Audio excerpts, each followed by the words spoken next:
Hello, everyone. Welcome back. Excited to get one out early this time. It is Tuesday, the week before the Lake Murray tournament starts. I just got home from work, changed real quick, and I ran down here to get this out. So hopefully I can have this out tonight or early tomorrow by the latest, depending when I get all the editing done. So as you can see, we do have some of the equipment set back up. I'm still don't quite have the lighting in here. You can see this goofy stuff from the window over there. Got to get that taken care of. But we're getting closer to really set up about halfway through the Elite Series here. So with that said, let's jump right into Lake Murray. We have some decent history here. They were here last year, obviously, 2023, the Bassmaster Elite Series. That was a little bit early in the year, April something or another, a couple weeks earlier, I want to say. The 2021 FLW tournament was here. A few guys fished in that. The Forest Wood Cup was here back in 2017, and then there were a couple older elite events in 2012 and 2011 that I also grabbed. Not a ton of guys that are currently fish that time frame, but we do have some of those guys that have been around a while that fish that and can help us out a little bit with some historical data. So with that said, let's not waste any time. Let's jump right into bucket A. As always, really strong bucket. I don't even know where to start. The Johnston brothers, I suppose. Obviously, Corey coming off that big-time win down in Florida with 90 whatever he had, lapping the field there at the Harris Chain. They did not do quite as well here last year. Chris was 63rd, Corey was 41st. So not a strong pick historically. Just, anytime you got those two guys as options, they're strong picks in my mind. Hunter Shryock is in this bucket. He was second in that 2023 tournament. Not picked very much considering, only about 7%. So potentially an undervalued guy there. Brandon Lester in this one. I've picked him the last two. He's got less than 2%. He was 19th at the 2023 tournament. A couple of rookies in this one. Ben Milliken, JT Tompkins, Tyler Williams. All guys obviously that aren't on the historical data here, but that could do well or having nice seasons. Let's see, who do we got here? Cody Huff was one of the final two for me. Really strong history here. He was 22nd in 2023 at that tournament, and in the 2021 FLW tournament, he was 8th. So two pretty decent finishes. Matt Airy, kind of the same way. He was 25th in that 2023 tournament, and then 2017 Forest Wood Cup, he finished 14th. So he's got some strong history here as well. Ultimately for me, I don't know what you want to call it. Sort of swallowing my pride on this one. I've stayed away from Trey McKinney for the most part this year, much to my detriment. He's got top 10s all over the place. I can't even think off the top of my head how many he's got, but he's done really well at just about every tournament.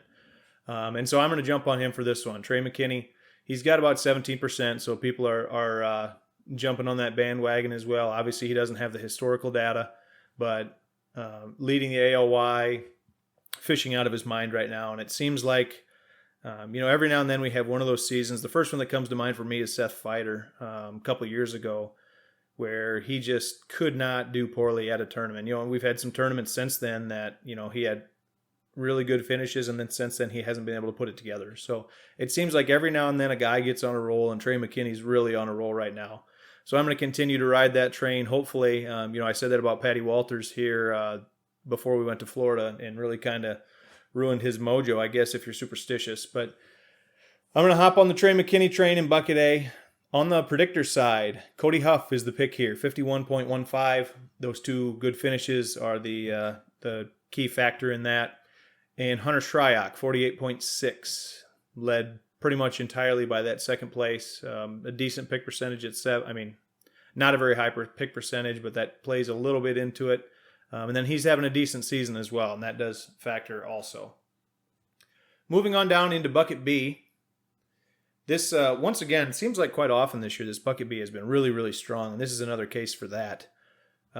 Just running through, we've got Brock Mosley was 15th here last year. Lee Livesey was 13th. Hackney was 16th, and also in those older tournaments was 15th and 43rd in 12 and 11, so he's obviously been here a few times. John Cox was 5th here. He was also 37th at that Forest Wood Cup back in 2017. Justin Atkins won that Forest Wood Cup here. Turned around and was 76th last year. I think I picked him, actually. He's really struggled. Drew Benton coming off a win here last year when we were here, so obviously he's going to be a strong pick. He's got about 14% right now, one of the higher ones, not the highest, but one of, for sure. Ultimately, in this bucket, bucket B, it came down to two anglers for me. That was Kyoyo Fujita and Patrick Walters. Once again, on the superstitious thing, I hate to keep doing this to Walters, but I think I'm going to run him in bucket B. Fujita, he's having a nice, strong series of tournaments this year. He was third here in 2023, so he's another guy that's likely going to do well again. Picked by about 20%, which makes some sense. But I'm going on Patrick Walters. I know he struggled down in Florida. I still expect him to make a run at AOY now that those two Florida tournaments might have set him back a little too far to unseat Trey McKinney or whoever ends up at the top at the end of the Northern Swing here. But I'm expecting him to make a run at it, and he was fourth here last year in 2023. So he's got some good history there with that one. On the predictor side, Patrick Walters, I believe he's the top pick in this tournament, 66.55. Good strong score from him. Part of that is 33%, the fourth. Just got a lot going for him. Second place on the predictor in this one is Drew Benton at 52.15, obviously based largely upon that first place here last time we were here in 2023. Into bucket C. Not quite as strong as bucket B in this one as we would expect, but Kyle Welcher is in here. He was a top 20 last time we were here in 23. Shane LaHue was 14th last time we were here in 23, and 19th in, that was the 2017 Forest Wood Cup. He was 19th at that. And then Drew Cook, 7th last year.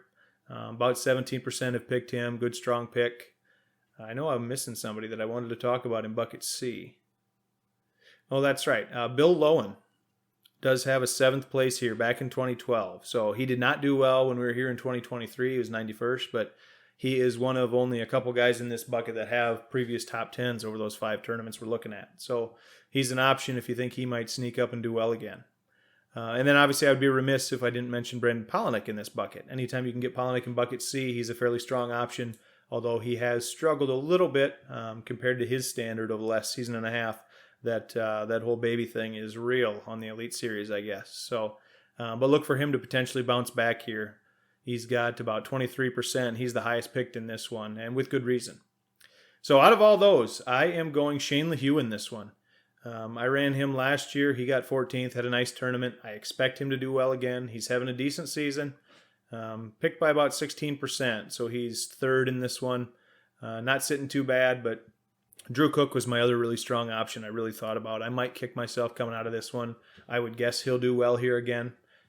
Coming off a 7th place last year. So on the predictor side, those are your two anglers as well, and it's a really close one.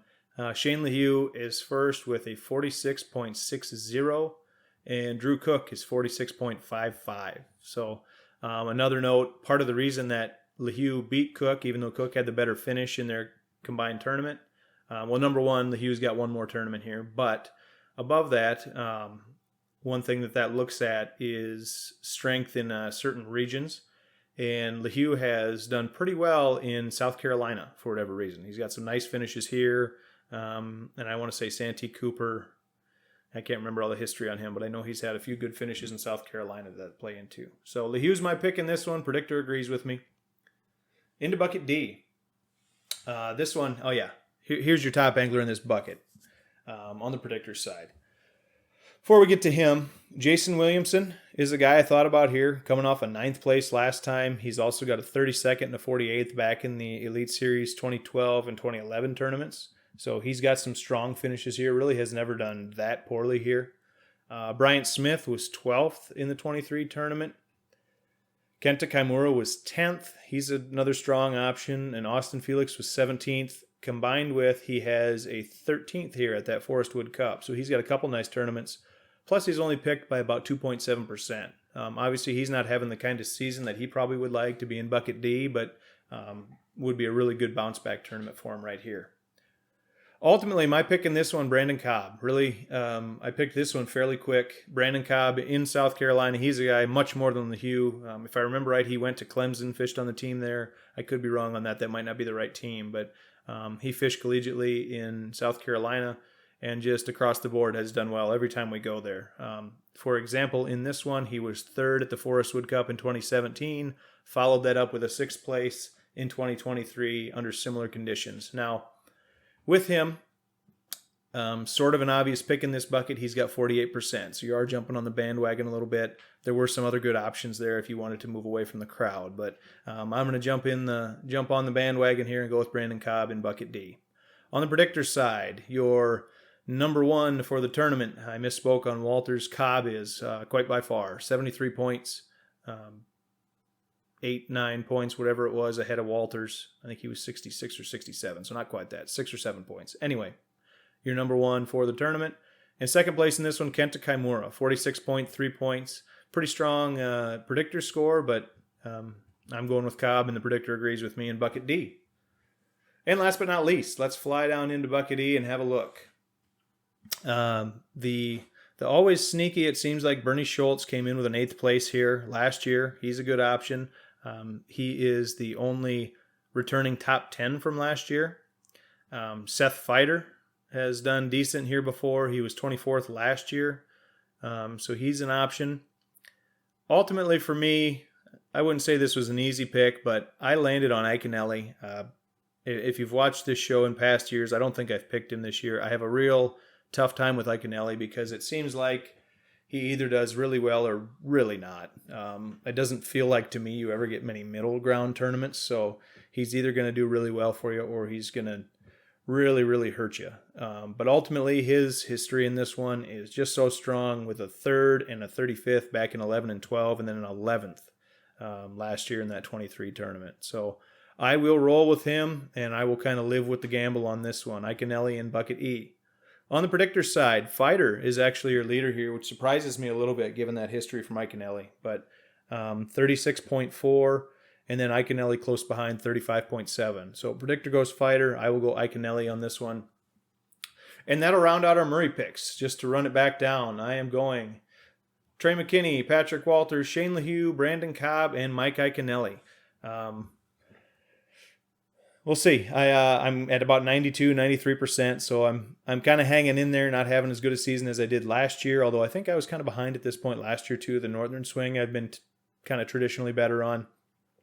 Looking for hopefully a decent tournament here to get me moved back in the right direction. So anyway, that's what it is. Good luck to everybody.